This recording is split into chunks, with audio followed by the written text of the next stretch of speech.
Dear colleagues, we continue our working day in the topic of the next event, presentation of developments in the Parliamentary Ethics Code. Svitlana Matvienko, Chairman of the Agency for Legislative Initiative, Igor Korakov, Director RADA, Kateryna Ryabiko, and also Ostap Yednak, MP. And soon we will have Sergiy Leschenko, MP, Petro Poroshenko bloc. Welcome on stage. Svitlana is given the floor.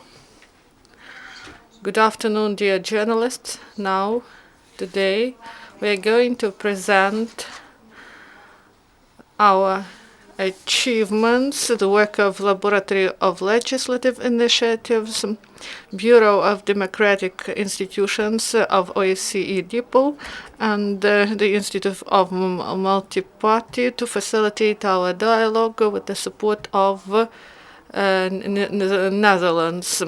We started the process, this large-scale project that we called Support of Democracy and Political Culture through Political Dialogue and Ethics Standards. We worked on this project for more than a year, and by joint effort we were able to start the dialogue on which we started to realize and implement.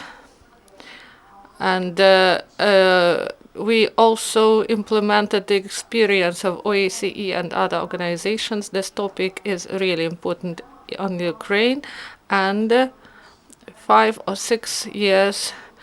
It took 5 or 6 years to implement this work. Even parliamentary hearings were held on this topic.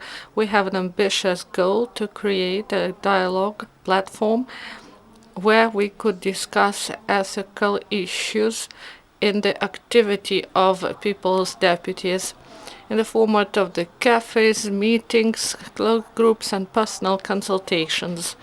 The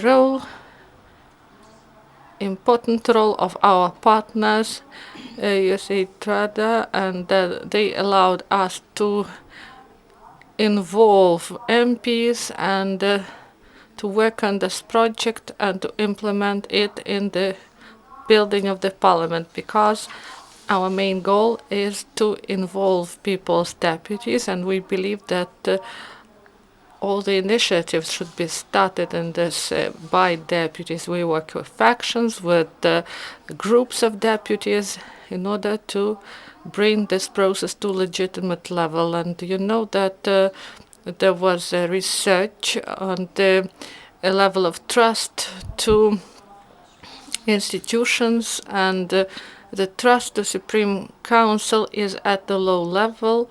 I believe trust is lower than to Russian media. That's why, in order to increase the trust to this important legislative body, and in order to believe that this body is legitimate to represent the interest of Ukrainian people, we work on this topic. Also, we should mention about the things we achieved in this time. We held 2 discussions,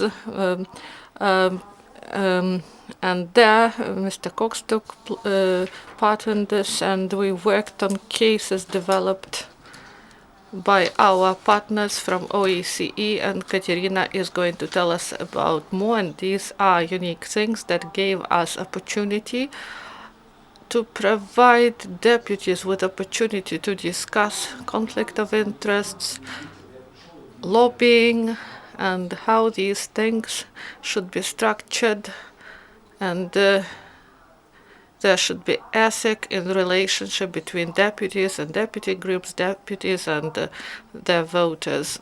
And this is a broader issue, and as I said, the issue of employment of the deputy after his term in parliament, and also in Ukraine we do not have law on lobbying, and it is not regulated at all. Also the issue of the conflict of interest and how it coincides with different things. People call it simply agreements and things like this. Also, we have important expert potential OSCE and our colleagues from the Netherlands Institute of Multi-Party Democracy, they contributed in order to balance this process with the participation of international experts. This process is really needed by Ukrainian deputies because we believe that we should educate people's deputies in Ukraine, we should work with them, and in this way we should improve their status because it is low now in Ukraine. Also, deputy salaries, what they should be, high or not high, how it should be regulated. These are all part of ethics standards.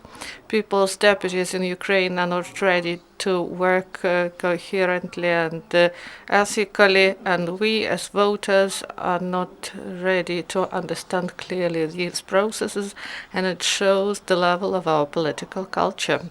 That's why we decided to contribute to the compiling of the ethics code. It is good to bring international experts to involve deputies in order that this product exists, and only when all the factions and groups will agree on the basic rules of their work, we can say about the start of this new process in Ukrainian policy. That's why, you can adopt the code, but here the process is important, how it is done. So this is all I wanted to say. Igor Kohut is given the floor. Good morning,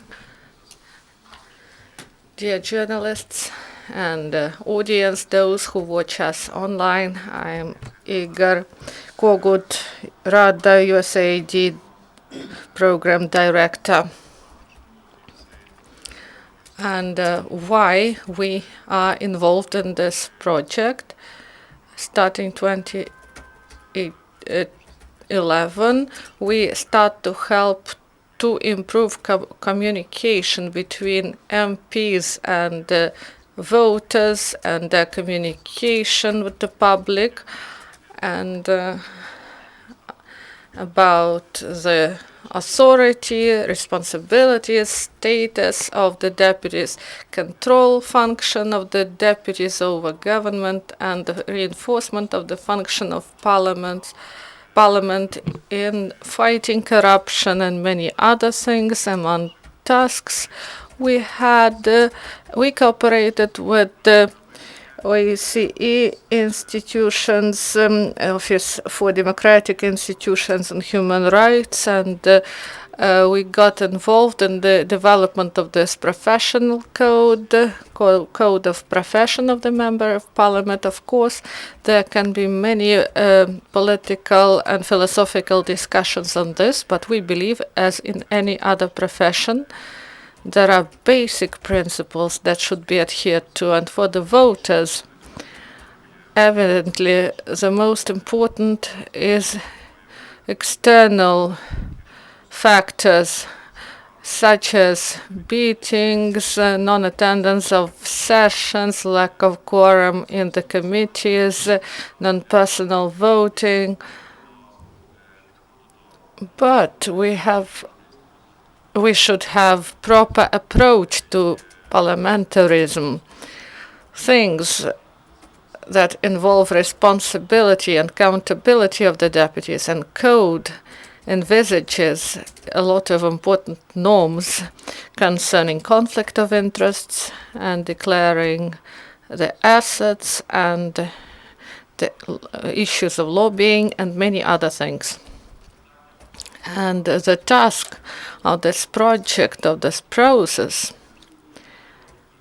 and the laboratory took initiative in this together with its partners, the formation of this platform where the deputies of Ukraine, in an informal way, are trying to study all those ethical dilemmas they face each day in their activity. And these are sometimes things that are not expected in the parliamentary activity. And this is important, that this platform, it was in the parliament, and today we have a public presentation of this process in order that voters knew better about this process. And there is a task of this platform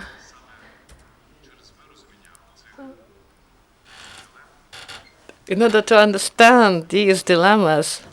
People's deputies, MPs, they should agree on the key principles of ethic code. Any other experts or NGOs, they should not dictate their will. They control, they monitor, they help, they create conditions, they form public opinion, but the members of parliament, they should agree on the principles and ethical standards they all should adhere to. Thank you. Now the floor is given to Kateryna Ryabiko. Thank you. Good afternoon. I'm very grateful for this opportunity, for this chance to tell about the work of Office of OSCE and Office for Democratic Institutions and Human Rights in Ukraine and outside Ukraine. The work which started in Ukraine, it started in 2013, my colleagues who are present here, they would prove that this work was under extreme conditions when the protests took place near Verkhovna Rada, Titushka's rallies, but the first dialogue really took place in 2013. After that, there were very many other ideas and platforms. Now we're approaching the culmination, the specific discussion on the code methodology. The problem of parliamentary standards and ethics is not unique for Ukraine. The Office for Democratic Institutions and Human Rights have already been working with 12 OSCE countries, including Western European and Eastern European countries. The Parliament of Estonia, Sweden, Poland, Italy. We have been working with Moldova, Portugal, and Georgia parliaments.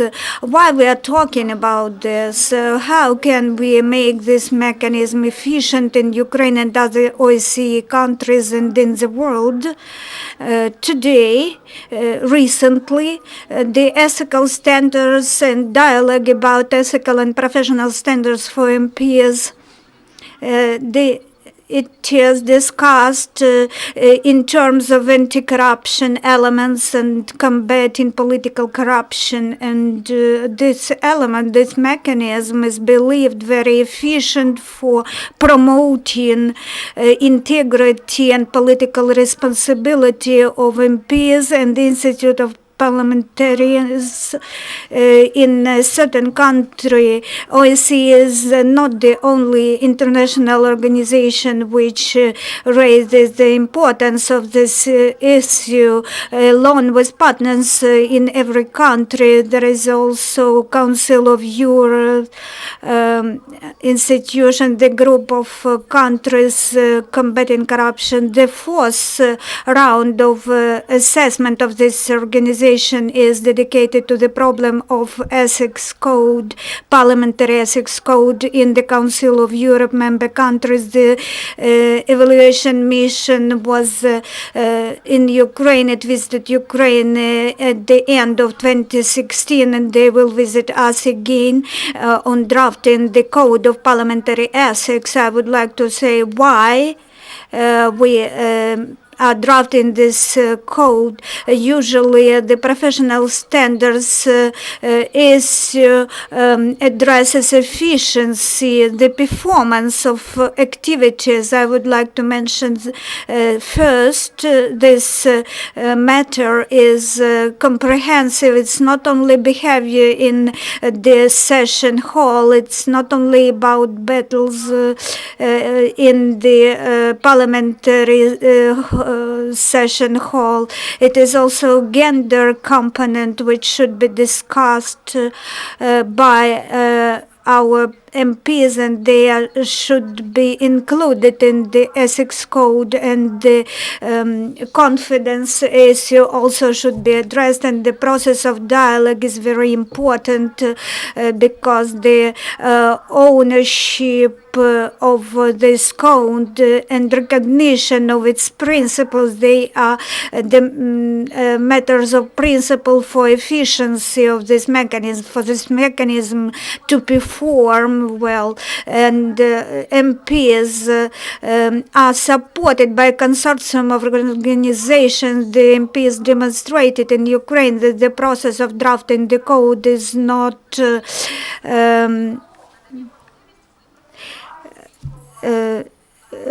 very plain, and the results of this process, special cases which already been mentioned, and the ethical dilemmas which we discussed in the parliament, they contained specific cases which could not be mentioned, they couldn't be named as lawful or unlawful.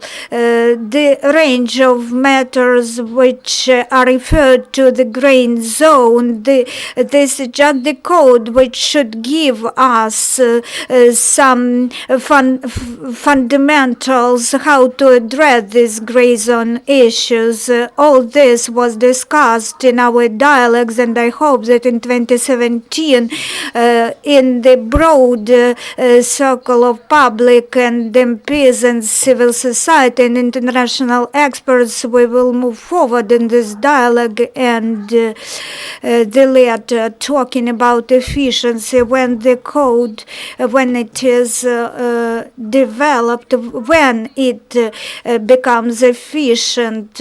This happens when MPs understand this themselves, and they say that they recognize the code. The ethical standards, they are defined by responsibility of MPs to voters and the public and the parliament and the democratic institution of power.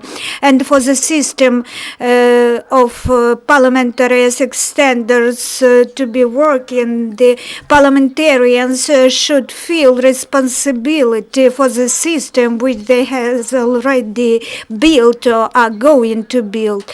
The intellectual discussion started at MCPD, and in this research, certain features or expectations of public from MPs, features were morality, professionalism, as the expectations of general public, but we also mentioned what the situation is in reality, and the status quo differs from these expectations of general public. So the code will give the chance to approach the reality to the expectation and perception of the public, of the parliamentary institute.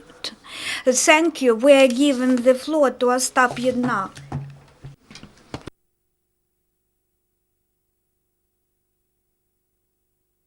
I would like to thank the donors and the organizers of this program, in order that they provided us with such a good platform in the Supreme Council, where we've discussed and developed the standards of parliamentary ethics as the element of political culture.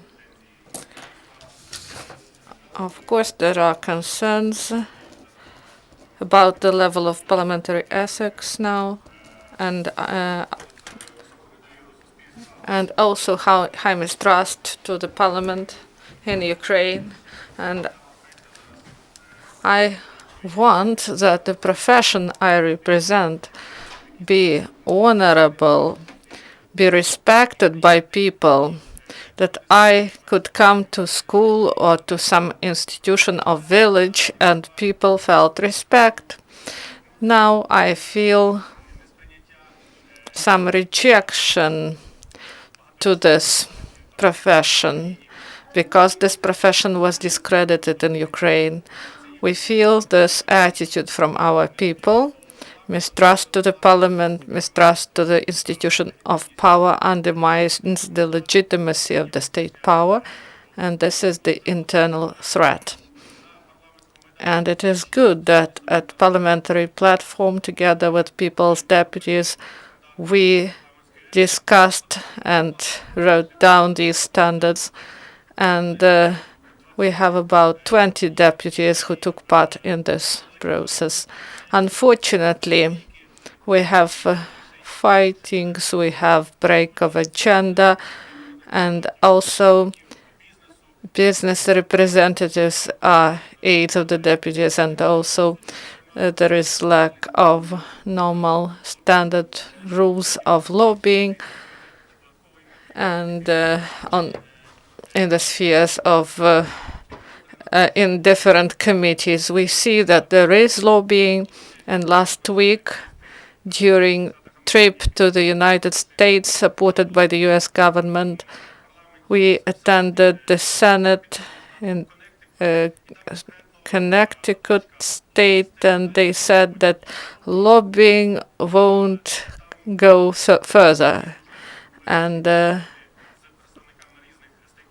there is some platform for discussions with different stakeholders, and then there is a place where lobbyists can't go. So in the United States, the democracy is more mature and these aspects are well regulated. Of course, there are some problems, but we have a lot of problems here, and a problem like this and the platform like this will help us to bring this ethical standards at the higher level. Now the floor is given to Sergiy Leschenko. Of course, the problem of ethics and parliament is alpha and omega. When I came here for the first time, I understood that this is the business club of Europe. So you buy a ticket by bribing the members of election commission, then people go inside and just pack their pockets with money. And a lot of problems, they can be solved not bringing it to the anti-corruption bureau. So we are speaking about norms of ethics that should be regulated at the level of ethic code. You know that in France there was a scandal. François Fillon, his wife was a deputy's aide, and she didn't do anything but obtained money. And you know that we have the same situation in Ukraine, and a deputy Lukianchuk from People's Front, his wife is Babinka's aide, and his wife is the, so they have their wives as their aides, and you know that criminal case was started in one case, but there should be such thing as a code in order to prevent such cases. Also, there is conflict of interest when you get to state power and use it to lobby the interests of your own business or the business or of your friends or your former employers. Typical example, the case you can study, Dubnevich brothers, they have business in the sphere of railway transportations. Dubnevich Yaroslav is the head of Transport Committee of the Supreme Council. And it is not a gossip. I know that Dubnevich, the head of committee, he demanded from to place some person on some position, or some person should be involved in state procurement, otherwise you will lose and won't succeed. At the example, when they adopted the budget for the year, at 5 a.m., they voted in the Supreme Council, and no one read documents, and all the lobbyists, they worked and earned for their patrons, for their sponsors, and about fire engines. There are 600 million hryvnias for the enterprise that construct these fire engines, and this expenditure rose 3 times. And I have a question whether we have more fires, or maybe some people are just had their appetite increased. So other norms, budget code is voted for, and there is such a provision that budget donations to the representative of agrarian sector cannot be more than 50 million, and one representative of a big financial group, and he says, I demand an amendment, and this amendment is 50 million in one hand, and then the parliament lifts this limitation, and now these big financial groups can get more money. So this is the case when this man provided for his former employer in such a way. And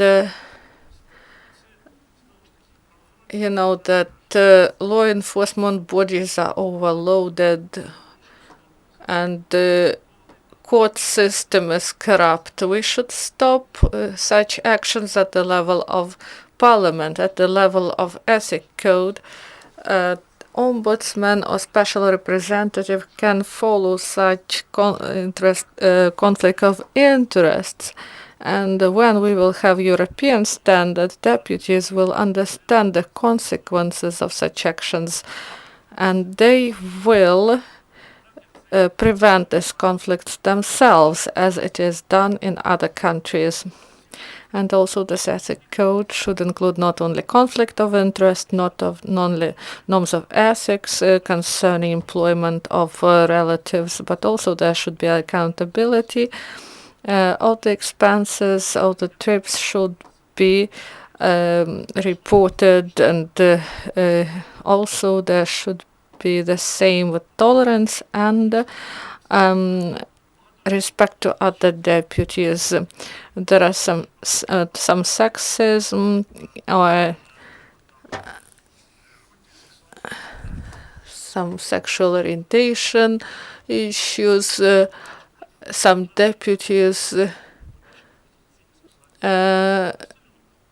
mention non-traditional sexual orientation of other deputies. So these cases should not be in the parliament. So we should have respect for human rights. But you know that in Supreme Council we don't have even special podiums for those people, for disabled people to attend Supreme Council.